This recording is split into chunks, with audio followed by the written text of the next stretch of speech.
Ora bem, a aula 2 é para vocês se ambientarem aqui com o ambiente de desenvolvimento. A primeira coisa que é necessário fazer sempre é criar um novo projeto. Portanto, quando se cria um projeto, já dei um clique a mais, quando se cria um projeto, a primeira coisa a fazer é escolher a linguagem de programação, escolhe qual é o template que quer. Dependendo da instalação, pode ter mais ou menos linguagens de programação, depende da versão, se for aquelas versões profissionais e assim, então tem muitas mais linguagens de programação, tem muitos mais templates diferentes. Nós aqui vamos utilizar C#, principalmente o Windows Form Application, Class Library e vamos começar por uma consola. Console Application. Windows Form Application. Sim, o Windows Form. Neste caso, vamos selecionar o Console Application, sim. É assim, o principal que nós vamos utilizar é o Windows Form Application, esse será o principal, ou a Class Library. A Class Library é um DLL, uma biblioteca de classes, no fim é um ficheiro DLL. O Windows Form Application é um executável que tem um formulário principal, depois pode ter mais formulários. Console Application é uma janela tipo MS-DOS. Portanto, para começar, e para ser mais simples, vamos começar com uma janela tipo MS-DOS. Então, vocês podem escolher qual é o caminho onde colocar os projetos. Portanto, por omissão é meus documentos, Visual Studio, a versão de Visual Studio, portanto, neste caso é 2012, e depois pasta a Project. Portanto, este é o caminho por omissão. Sim, eu vou deixar aqui, posso só aqui alterar o nome da aplicação.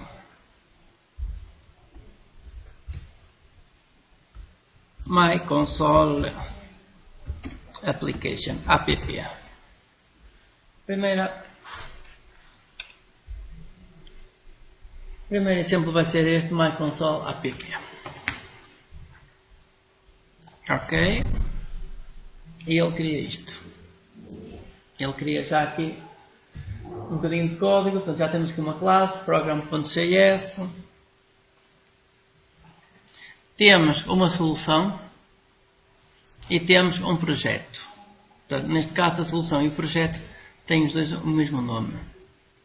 Portanto, a solução fica sempre com o nome do projeto inicial. Ora bem, o que é um projeto? Tem um conjunto de documentos ou um conjunto de ficheiros. O que é uma solução? É um conjunto de projetos. Sim, vamos chegar aqui. Na nossa coisa a seguir vamos aqui adicionar mais projetos.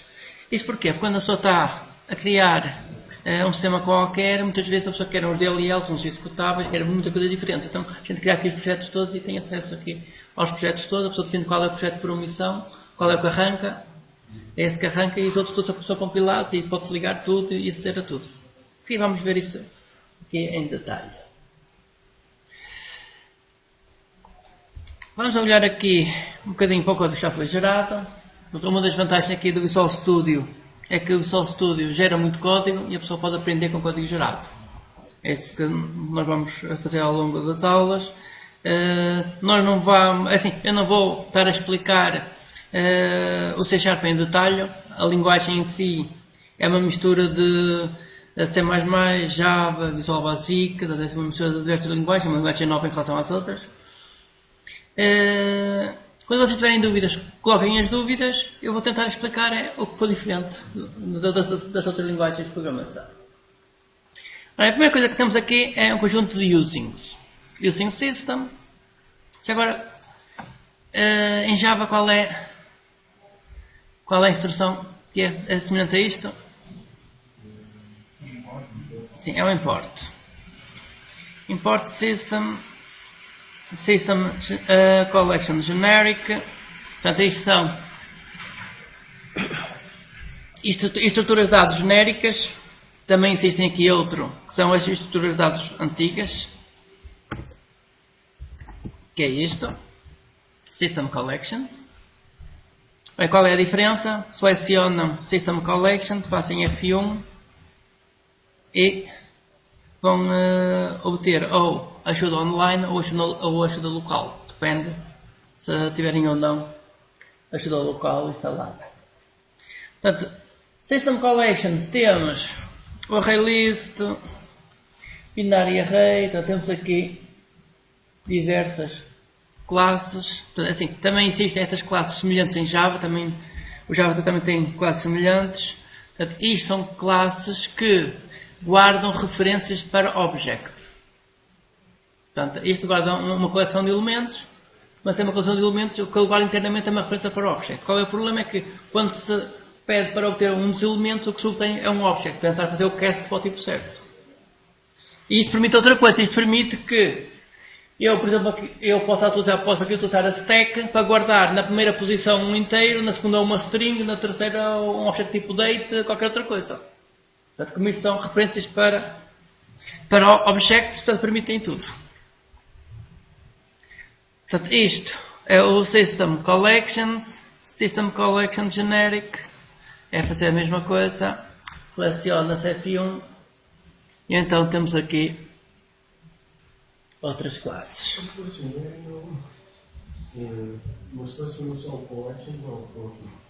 É tudo. Portanto, selecionar System Collection Generic. Portanto, o nome completo. Seleciona o nome completo, F1 e vão ter a ajuda.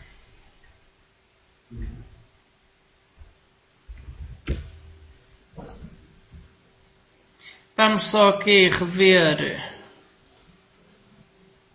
como é que em Java se cria uma lista. Em Java, para criar uma lista, isto faz list, por exemplo, de string, list é igual a new array list de string. Portanto,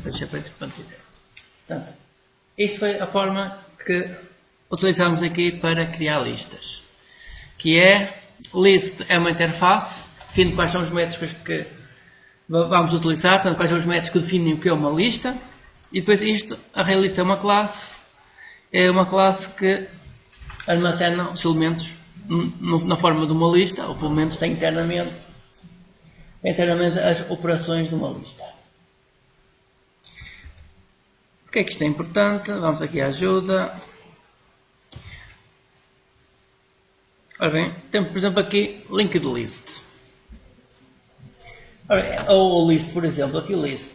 Portanto, isto é uma classe list. List aqui é uma classe em C#. Ora bem, mas o nome das classes tem aqui entre o sinal menor e o sinal maior. Já tem aqui uma letra grande, este tem um T. As outras classes, há várias que têm o T, outras têm mais do que um valor. Isto é o que é? O que é que são estas coisas que estão aqui entre o sinal menor e maior?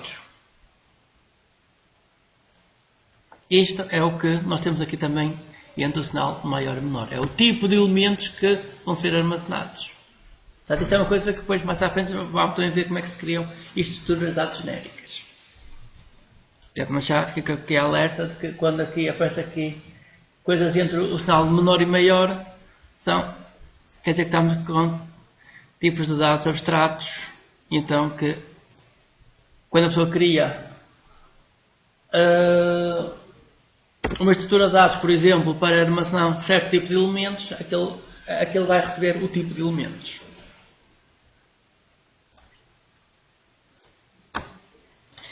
Bem, a última aula será para falar sobre isto, link. Link é uma linguagem semelhante ao SQL, portanto fazer perguntas. O SQL serve para fazer perguntas a uma base de dados. O link serve para fazer perguntas a uma estrutura de dados. Pode ser um array, uma lista, qualquer coisa, a pessoa faz uma pergunta semelhante como se fosse uma base de dados. Chegar ali, selecionar desta tabela ou desta estrutura de dados certos campos onde acontece uma certa condição. Portanto, pode fazer seleções e várias operações semelhantes ao que se faz numa base de dados. Namespace, depois temos namespace, portanto o namespace foi o nome que se deu inicialmente ao projeto. E agora, em Java existe uma coisa semelhante ao namespace, qual é?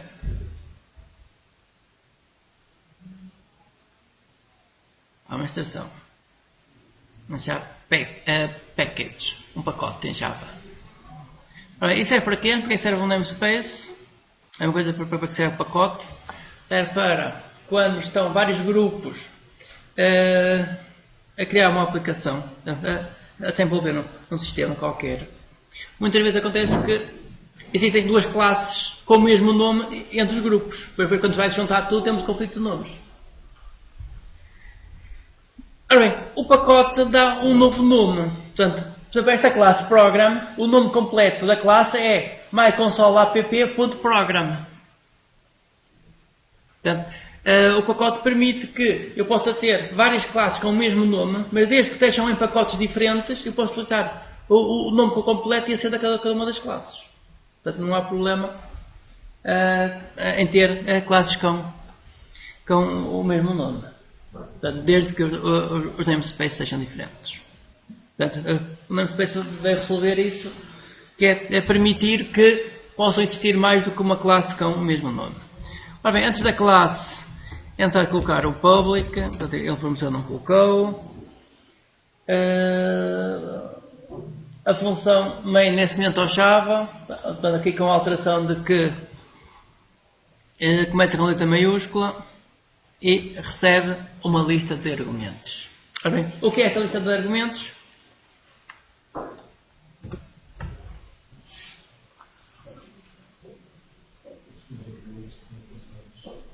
Sim, são os argumentos que são passados na linha de comandos.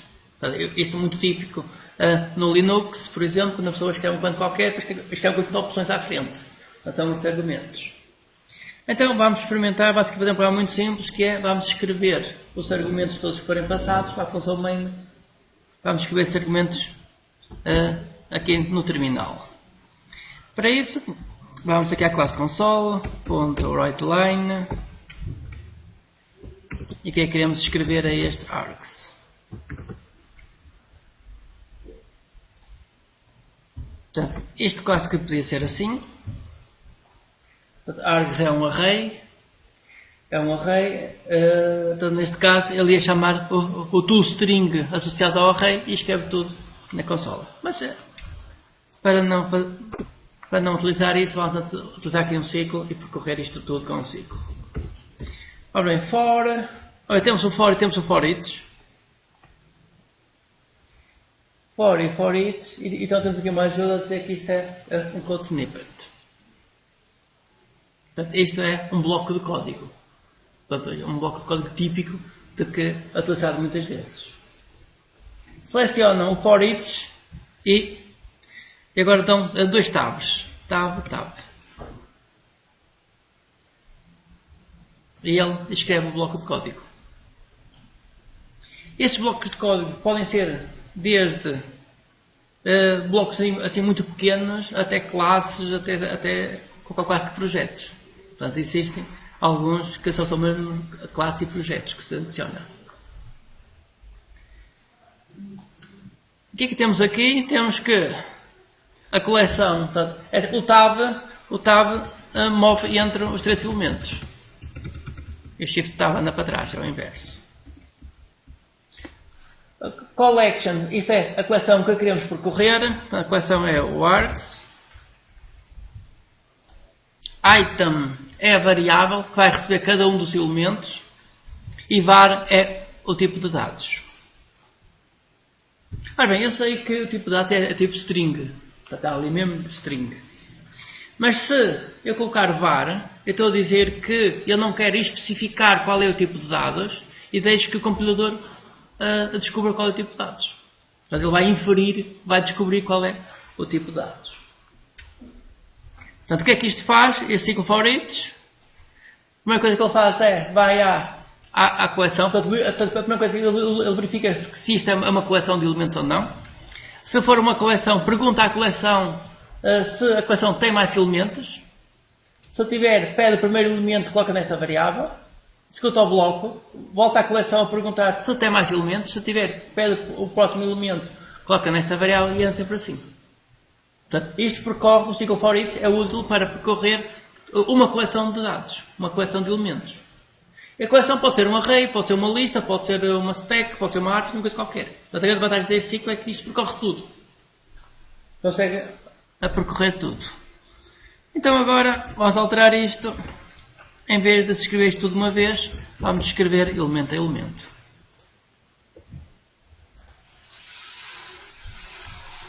Ok, e temos o primeiro exemplo.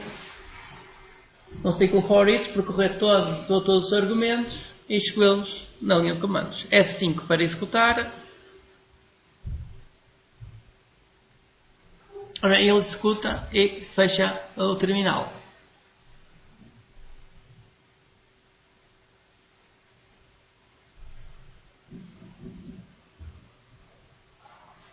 Ok? Até aqui está a funcionar até aqui? Se fizerem Ctrl F5, ele executa e para. Para antes de fechar o terminal, senão vocês não veem nada. Já se fizer Ctrl F5, ele executa, mostra o terminal. Portanto, para já não há nada porque ainda não há argumentos nenhuns. Então vamos adicionar argumentos. Bem, nós podemos adicionar argumentos aqui no ambiente, ou então podemos ir à linha de comandos e experimentar na linha de comandos. Mas já vamos aqui no ambiente, adicionar aqui argumentos. Solution Explorer. Portanto, quando se cria um projeto, Sim. seleciona-se VLC e Console Application. Console Application, sim. Não, peraí. Fiz o Blank Application, não se dá. Vamos ao Solution Explorer e vamos obter as propriedades do projeto. Já seleciona o projeto, botão lá direito, Properties. Portanto, propriedades do projeto. Aqui nas propriedades, podemos, por exemplo, aqui escolher qual é a plataforma para onde vamos compilar, para fazer testes, por exemplo, podemos compilar para outras. O tipo de aplicação. O tipo de aplicação, pessoal, aqui pode mudar pelo tipo de aplicação. Uma solução, tenta ver se tem aqui, mas é capaz de não ter. Pode abrir o projeto e tenta ver se tem aqui assim o tipo de aplicação. Portanto, este é a Console Application. Aqui no tab Debug temos aqui a opção de escrever comandos ou opções para a linha de comandos. No Debug vamos escrever o Hello World,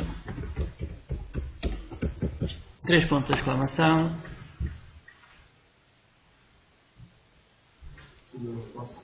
Sim, assim, os espaços é importante porque isto são, e entra depois com parâmetros diferentes.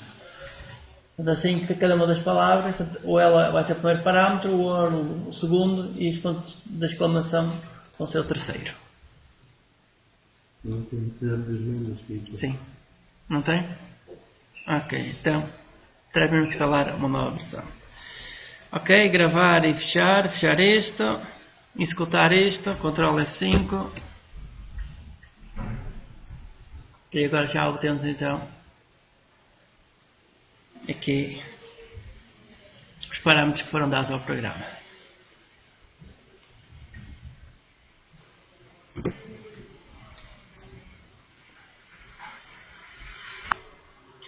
Properties, Assembly Info. Portanto, esta informação que a pessoa escreve aqui, Company, Stig, Produto,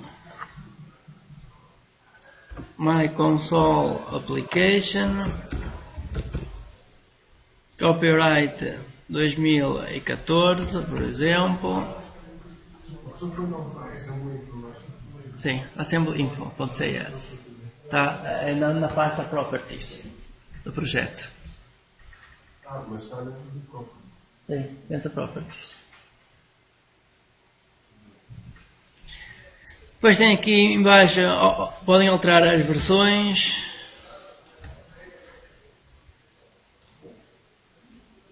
Para efetuar a compilação, tecla F7. F7 efetuar a compilação. E agora podemos ver outra vez as propriedades. Propriedades. Detalhes. E então temos aqui My Console Application. A versão já é 1.1. Portanto, aquela informação basicamente vai entrar aqui.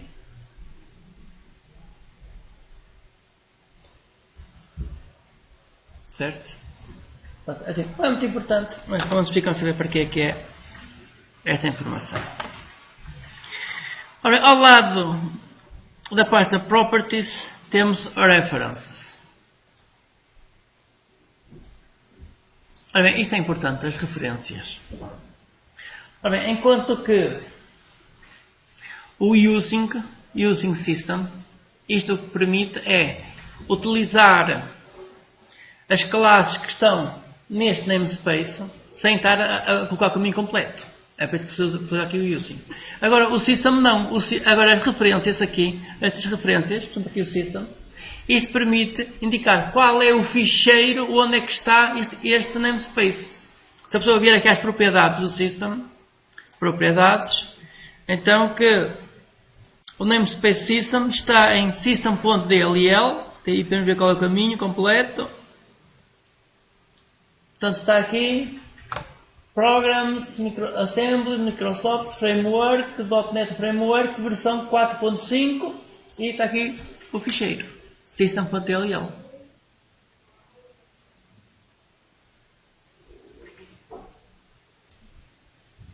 Portanto, se essas referências aqui não existissem, isto estava em erro. Ele dizia que não sabia o que era isto. Sim, pronto. Não, é assim, o .NET é uma coisa que se adiciona ao Windows, não é? Portanto o Windows funciona sem plataforma. Não, porque assim, isto aqui, o que é que acontece? Nós estamos a trabalhar com a plataforma .NET.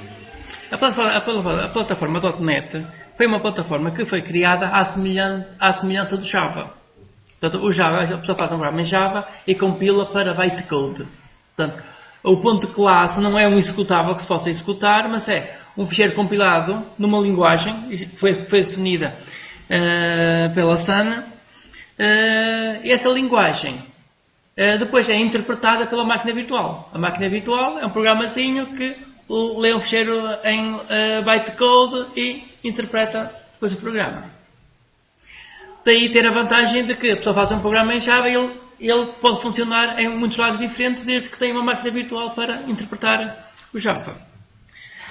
A Microsoft quis seguir uma abordagem semelhante e como quem vem a seguir é fácil fazer melhor do que quem vem em primeiro lugar, não é?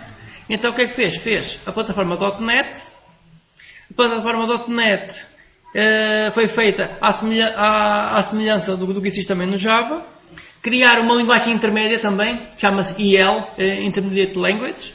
Há o EL, que é a linguagem intermédia. Portanto, quando a pessoa compila um desses programas para quaisquer, portanto, pode obter um XE, um DLL, mas na verdade aquilo não é um executável para o sistema operativo. Portanto, há uma máquina virtual que vai ler aquilo e vai executar e vai compilar. Portanto, a gente tem alterações em relação ao Java. E então que todo este pacote enorme, portanto, isso chama-se que é a plataforma .NET, que tem milhares de coisas. Portanto, uma plataforma enorme onde, como isto foi tudo criado de raiz, a ideia era a Microsoft, por exemplo, lançar o Office vir compilado para esta linguagem intermédia e depois, portanto, funciona em Macintosh como em Linux, desde que tenha a máquina virtual, desde que tenha a plataforma instalada. O problema disto é que a pessoa pode, tipo no Java, pode fazer um reverse engineering e ver o código-fonte. Portanto, a pessoa pode esconder o código, a ferramenta, as coisas todas, mas há sempre a possibilidade de fazer um reverse engineering e andar para trás. Portanto, é assim, tem aparecido várias aplicações, ou até muitas aplicações feitas em C#. Acontece é que quando a aplicação é muito grande, ninguém está a fazer o reverse engineering. A não ser se quiser ir lá descobrir os segredos, então faz o reverse engineering e consegue descobrir como é que as coisas estão implementadas. Portanto, é assim, isto é uma coisa que se adiciona ao Windows normal, portanto é que o system DLL, portanto, é uma coisa aqui do .NET e não do Windows normal. Portanto, é por isso que ele está uma parte até à parte. Tudo o resto são coisas que apontam para o mesmo sítio. Por exemplo, esta referência system.xml aponta para aqui, Program Files, Reference, Framework, e temos aqui um DLL. Portanto, geralmente as referências apontam sempre para ficheiros DLL.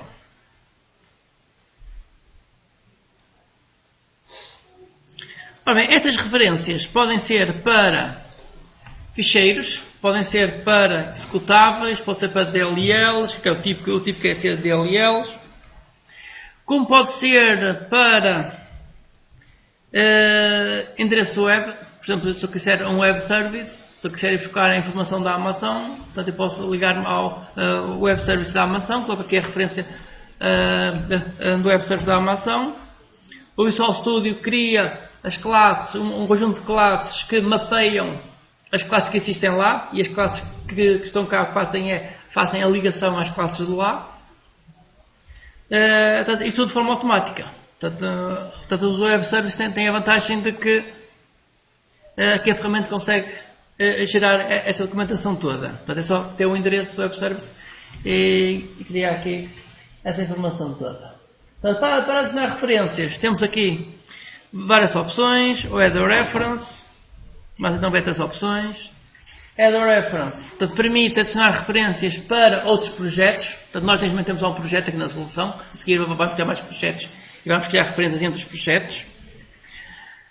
Criar referências para assemblies. Portanto, isto são bibliotecas criadas com esta plataforma. Criar referências para bibliotecas criadas com o sistema antigo do Windows, com o sistema COM. Portanto, e geralmente os programas todos instalam bibliotecas.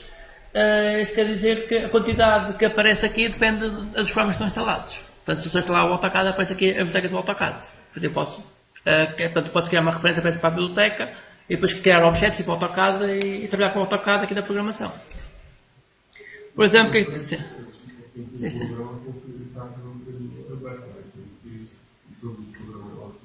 Não, mas isto está aberto. Por exemplo, assim, o AutoCAD, assim, nós temos livros e documentação só a explicar a biblioteca do AutoCAD, por exemplo. Não, as coisas já estão abertas, tudo. Se eu quiser trabalhar com o Office, com o Word, com o Excel, aqui está tudo aberto, há documentação para tudo. Não está tudo aberto, a pessoa tem um modelo de objetos e depois a pessoa cria um objeto, depois sabe os objetos estão um dentro dos outros e sabe aquela hierarquia, sabe tudo. Por exemplo, pegar no AutoCAD e fazer próprias alterações do AutoCAD não é possível. Eu já faço isso há séculos. Portanto, eu aqui ensinei a programação CAD e programação SIGA ao curso de Engenharia Topográfica, onde nós começávamos por utilizar o Excel para armazenar os dados, depois dentro do Excel, como Visual Basic, fazíamos tudo no AutoCAD, depois passámos para o AutoCAD, no AutoCAD alterámos o AutoCAD, depois íamos buscar os dados ao Excel, tudo, só consegue alterar tudo. Até o AutoCAD é uma daquelas ferramentas que se altera, que é tipicamente alterável, aquelas ferramentas que se altera para milhares de coisas diferentes. O AutoCAD é um mundo praticamente.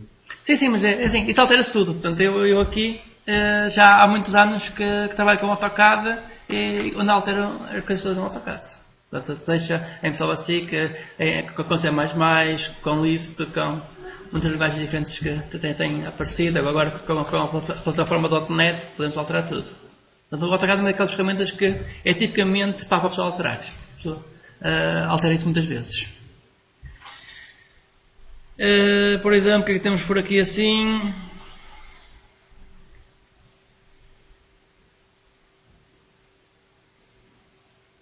Tem porque muita coisa interessante. Tem porque muita coisa interessante que a pessoa podia fazer a ligação disto tudo. Portanto, é típico, eu fazer a interligação entre diversas ferramentas. Portanto, eu tenho dados no Excel, que quero criar documentos Word, vou à programação, crio objetos tipo Word, gravo documentos, leio documentos, processo tudo. Portanto, isto depois nas próximas aulas, podemos utilizar uma destas bibliotecas para vocês perceberem e verem a interligação entre aplicações.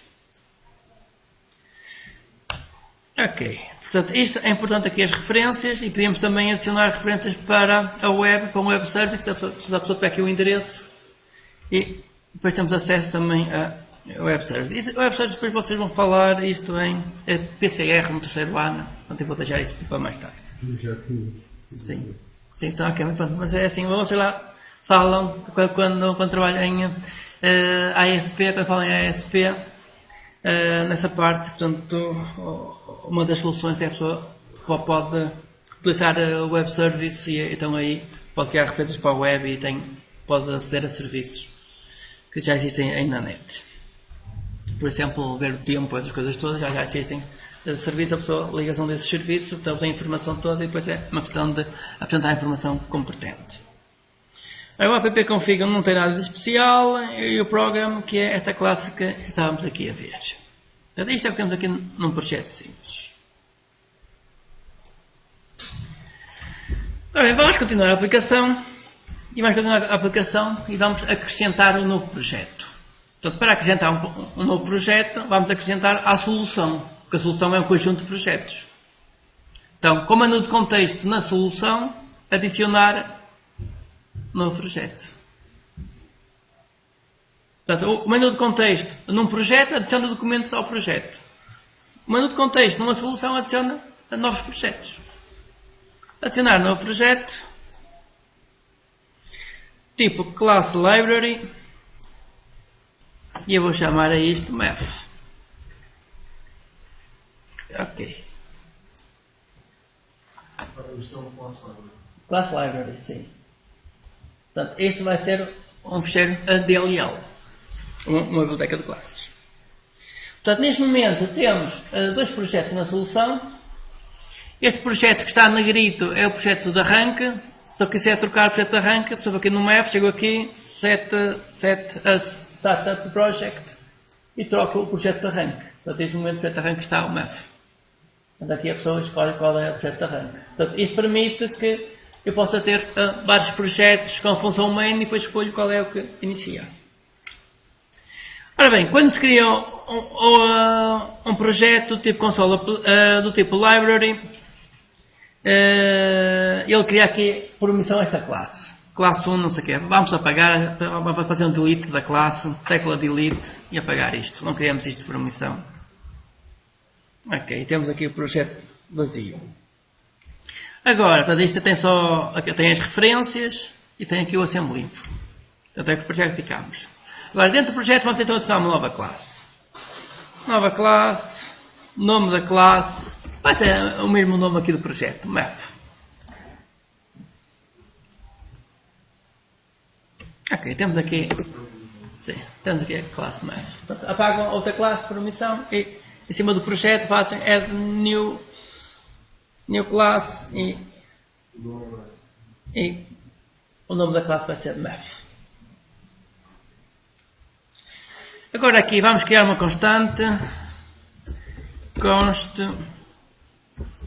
double p igual a 3.14.15.9.26.53 e mais não sei quantas. Continuar. Ok, e criamos aqui o valor do pi. Gravar. Sim.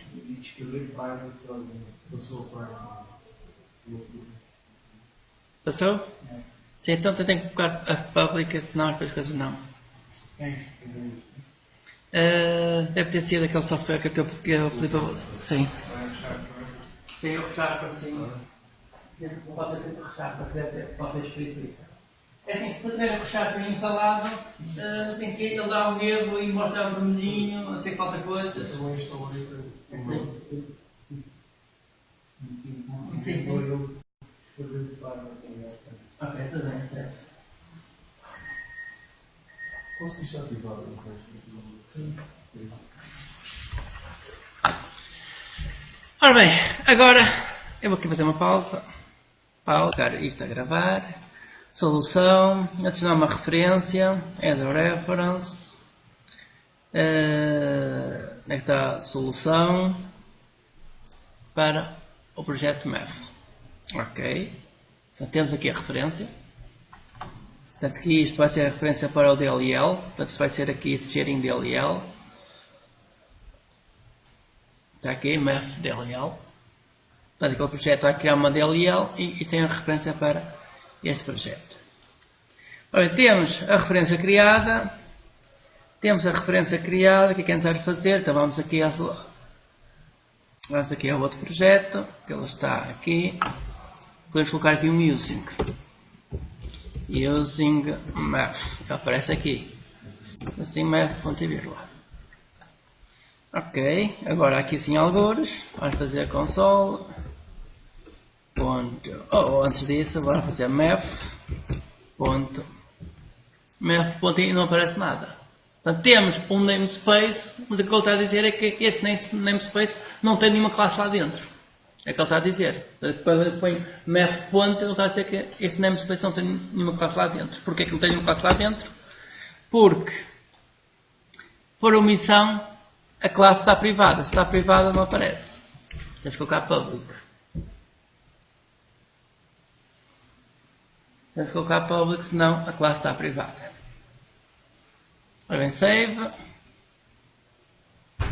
Eu vou compilar tudo, F7 para compilar. Vamos voltar aqui à função main. Vamos fazer math.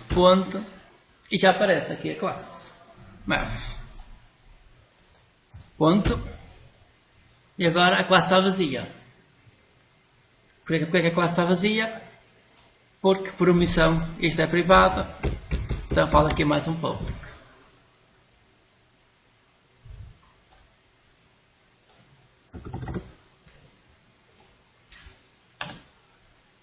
Vamos ao outro lado.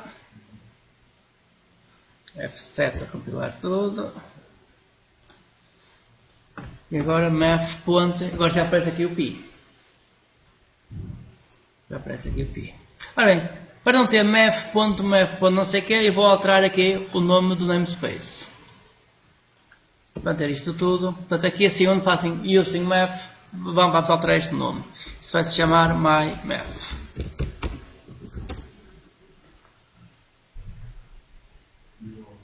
Igual. Portanto, isto cria um sinónimo naquele namespace. Isto é útil para quê? Isto é útil porque, imaginem que, por exemplo, estão aqui a trabalhar com objetos do Word e do Excel. Então aquilo vai ter assim caminhos enormes. Então a pessoa pode reduzir o nome do caminho e assim coloca sempre o prefixo. A pessoa utiliza isto como um prefixo, ponto, o nome da classe que quer utilizar. Então pode ser Excel ponto e não sei quanto. E onde Excel é igual a Microsoft Office, não sei quanto, este caminho muito grande. É tipo importance do Python. Sim, por exemplo, sim. Ok. Portanto agora posso fazer myMath. myMath.math.pi. E consigo escrever o valor do pi.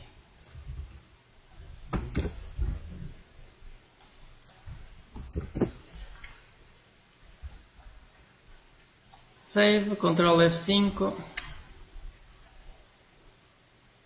Ok, e temos o valor do pi.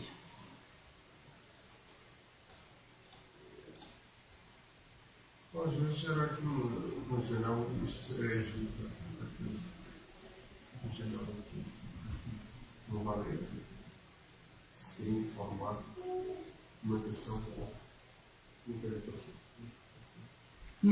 Espera aí, já vou ver qual é a janela. Vamos agora a um exercício, que é aqui na classe Math, criar um método para resolver uma equação de segundo grau. Portanto, quando temos uma equação do tipo ax ao quadrado mais bx mais c igual a 0, então temos que isto pode ter dois zeros. O primeiro será menos b mais sqrt raiz quadrada de b ao quadrado menos 4ac a dividir por 2a. Portanto, isto será o primeiro zero.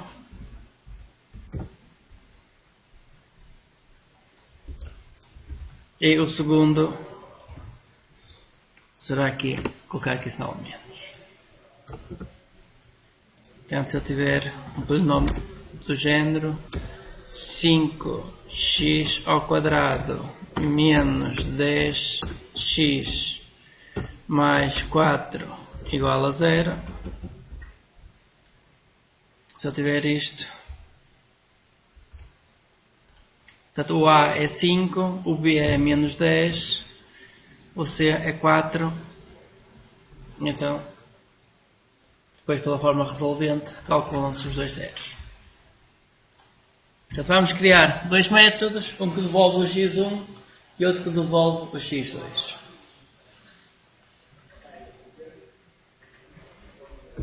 Portanto, para criar um método, sintaxe é semelhante ao Java, o valor de retorno double, get x1, precisa de receber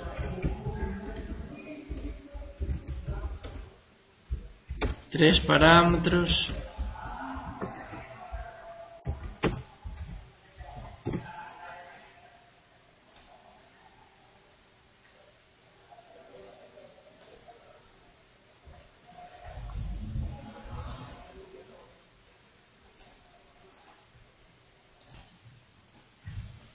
Bem, temos as duas funções. Agora vamos colocar os comentários aqui associados a cada uma das funções. Como é que em Java se coloca um comentário a documentar uma função? Em Java é colocar barra, asterisco, asterisco, depois colocas o comentário, depois arroba parâmetro e não sei quantos, colocas qual é o parâmetro, explicas o parâmetro, arroba return e especificas o que é que a função devolve. Aqui assim, para colocar os comentários, o que fazem é, antes de uma função, escrevem 3 barras. Colocam barra, barra e mais uma barra, 3 barras. Ele gera logo isto tudo.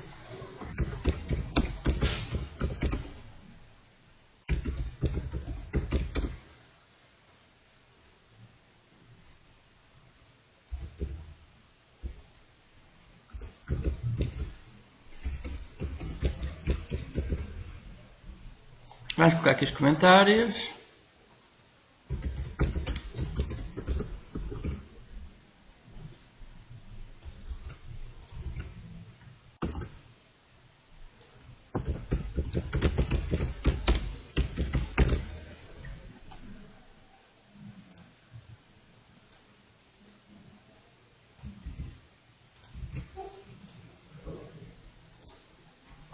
Ok, temos o comentário.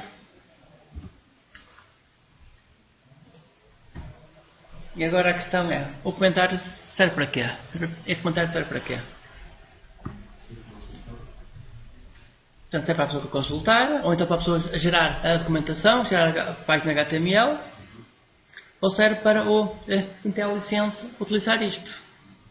Portanto, quer dizer que, se eu aqui assim algures, se eu fizer get x1, ao fazer get x1, ele mostra aqui o comentário, get x1, há parênteses, agora ele diz que o A é o valor de x ao quadrado, portanto ele está a reutilizar os comentários, portanto ele utiliza os comentários que a pessoa escreveu. O A é o valor de x quadrado, o B é o valor de x e o C é o valor independente. Portanto, quando a pessoa depois está a programar, ele utiliza os comentários que foram criados.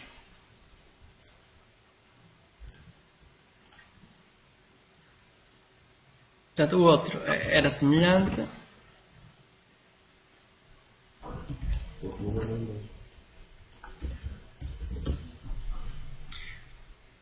Assim até se pode copiar agora estes.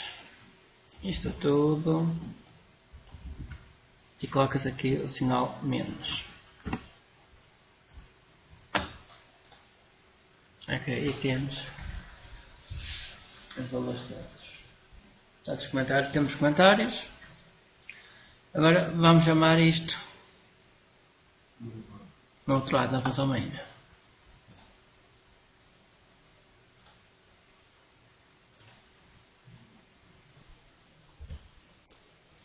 x2 é igual a get x2.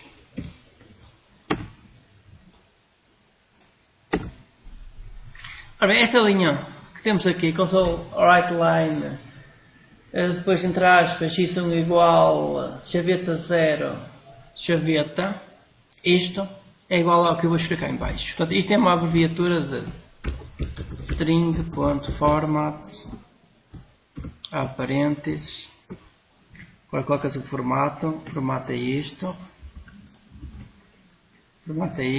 vírgula, e depois vem o resto.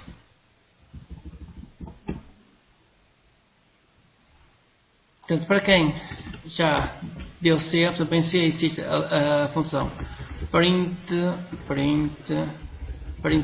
por exemplo. Printf, só escrevia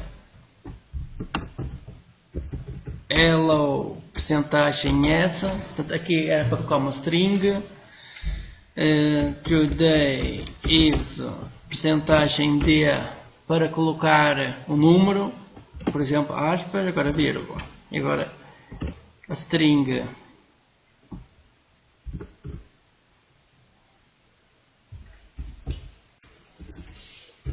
hello John,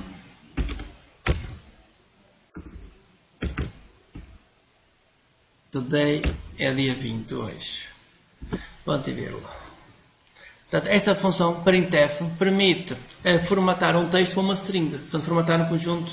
Portanto, isto que ia fazer era, quando está a percentagem S, ia pegar no primeiro parâmetro e converter uma string, colocá-lo aqui, ia pegar no segundo parâmetro e converter para o número real. Portanto, aqui o número inteiro, aqui 5, ia ter menos 2 ou menos 3, portanto, aqui que a gente gosta de calcular, colocar a caixa decimais, quer formatar à direita, quer formatar à esquerda, aqui por aqui muitas opções, essas coisas todas.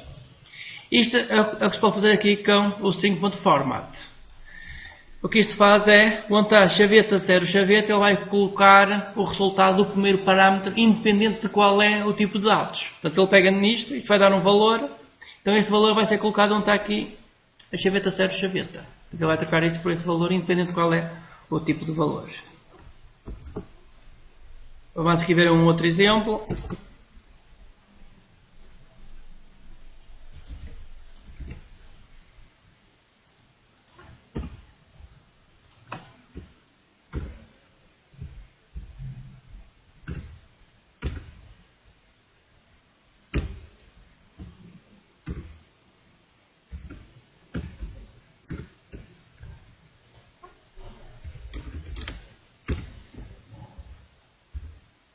Bem, qual é o resultado disto? Vai dar 1, 2, 1, 3. Então vai dar o número 1, 2, 1, 3. Certo? É só trocar isto. Vou buscar as Então você vai ficar o primeiro parâmetro, o parâmetro 0, vai ficar o parâmetro 1, parâmetro 0 outra vez. Portanto isto é muito flexível, tipo aqui o printf. Até se calhar mais flexível que o printf. Quando, no printf tínhamos que estar a dizer qual é o tipo de dados e assim, e depois aqui assim tem por aqui muitas outras opções. 2.5, o que é que isto dará? Vai buscar de 1 a 5. Não, depois deve ser caixas decimais, ou alinhar para um lado, alinhar para o outro. Não, por causa acabou por não fazer nada. Já lá ver. F1, string.format. Acho que o dia que vai buscar da casa 1 até a casa 2. Todos os valores. Até a casa 5. Format provider.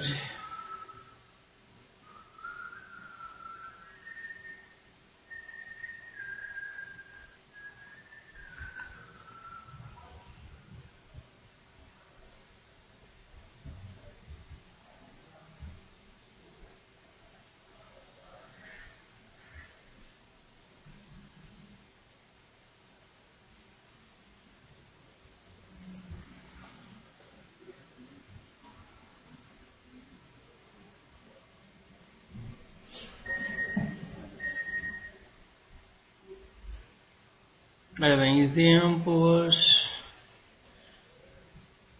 Este é simples, não tem nada de especial. Isto. Formatar.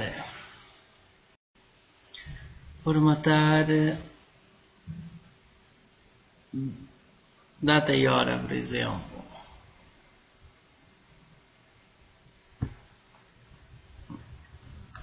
Aqui veio para a classe.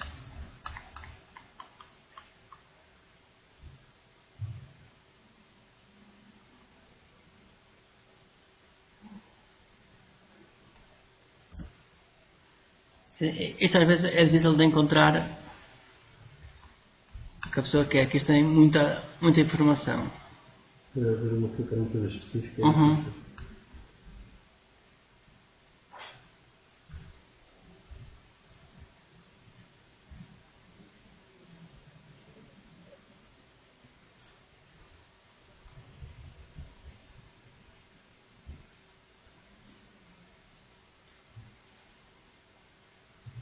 Aqui está a utilizar o toString para fazer a formatação. Vamos escolher aqui no format.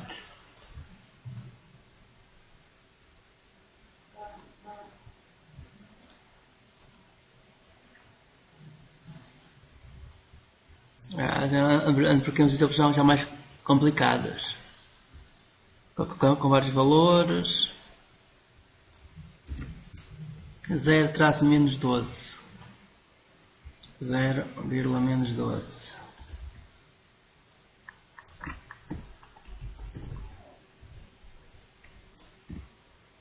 -12.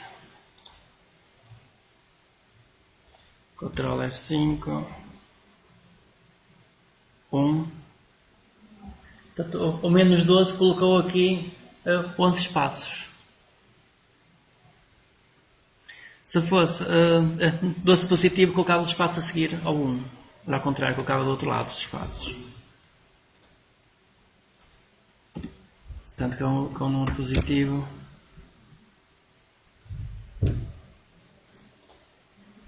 Ctrl F5. Estou aqui a trabalhar, tem erros.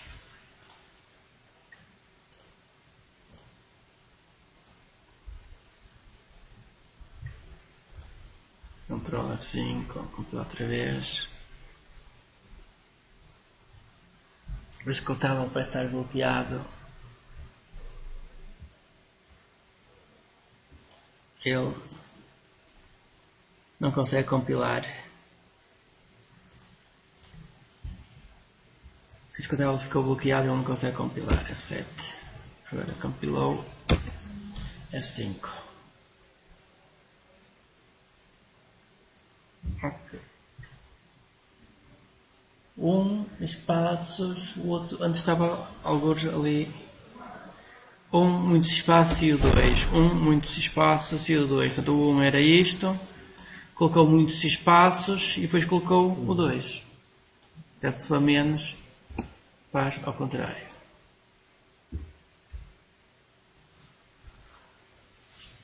Sim, se isto está aqui qualquer problema que ele está a demorar aqui a compilar. Sim, há uma forma, por exemplo, de 0 até o 2. Meter os 3 valores seguidos. 0 a 2. De 0 ao... Sim. Dentro dessa chaveta. Dentro desta chaveta. Tem que buscar aqueles 3 valores de seguida. Acho que não. Eu conheço, acho que não há. Acho que não há nenhuma forma para fazer isso. Isto aqui, estou aqui neste exemplo. Portanto, ele utiliza aqui estes valores todos que é para ficar assim uma tabela alinhada na vertical. Sim. Portanto, vai para uma tabela aqui. A seguir, isto aqui é a formatação para anos, para datas. Podemos seguir a formatação para datas. Portanto, isto é o ano. Podemos fazer isso, pegar numa data e formatar a data para um certo formato.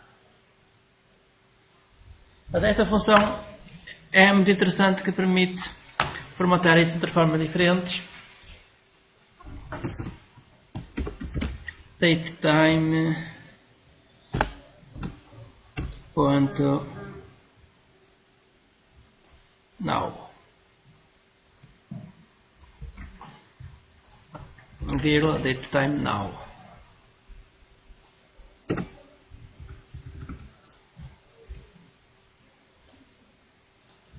Vamos agora formatar espaço, então agora vamos colocar chaveta, parâmetro 3, menos 10 caracteres.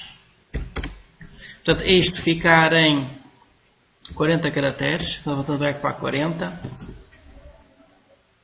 Vai ocupar 40 caracteres e agora queremos que isto seja formatado como sendo dia que deve ser 4Ds, traço 3Ms e 4Y. Dias não é 4 dias, basta 2 dias. É assim, se colocar 2, ele escreve, é assim, se colocar 1, ele escreve os números de 1 até ao número que for, e no número 1 até ao 9 ele não coloca o 0. Se colocar 2 Ds, ele coloca o 0. Se colocar 3 Ds, ele coloca o dia da semana, segunda-feira, não sei quanto tal dia. Assim, vai ter 3 até o 4. O mês, se for 2, é o mês abreviado. Se for 3, é o mês por extenso. Acho que é isso. Assim, geralmente costuma ser nas várias linguagens. Vamos lá ver. Break. Ok, o formato está errado. Portanto, deve ter ali, se calhar aqui, um dia a mais. Stop. Deve ter aqui um dia a mais. O formato está errado. Será que é isto que está errado? Vamos ver.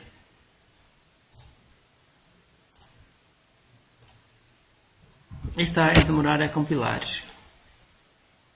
O processo fica bloqueado. Reset.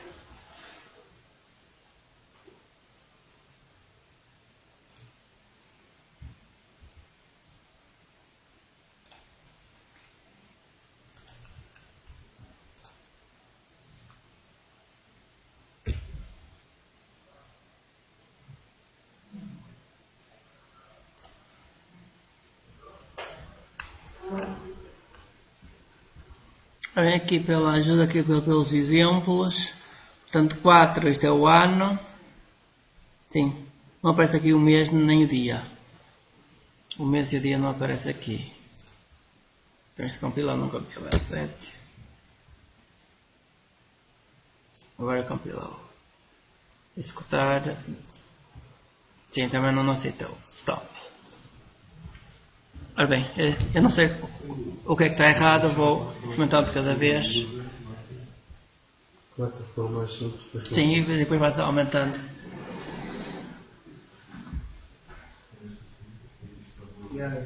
Mas só que isto está, é sempre. Isto parece uma coisa de antivírus. O antivírus geralmente é que gosta de bloquear isto tudo.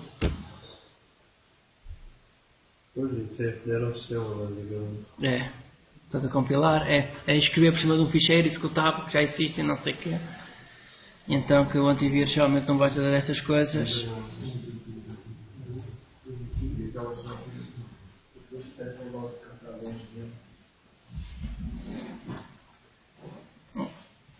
Compilou ou não? Não.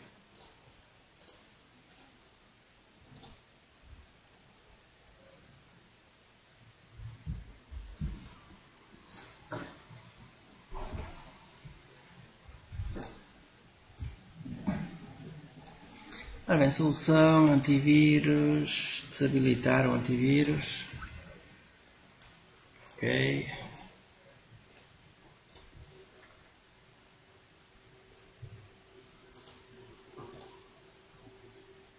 Eu continuo a não aceder à aplicação.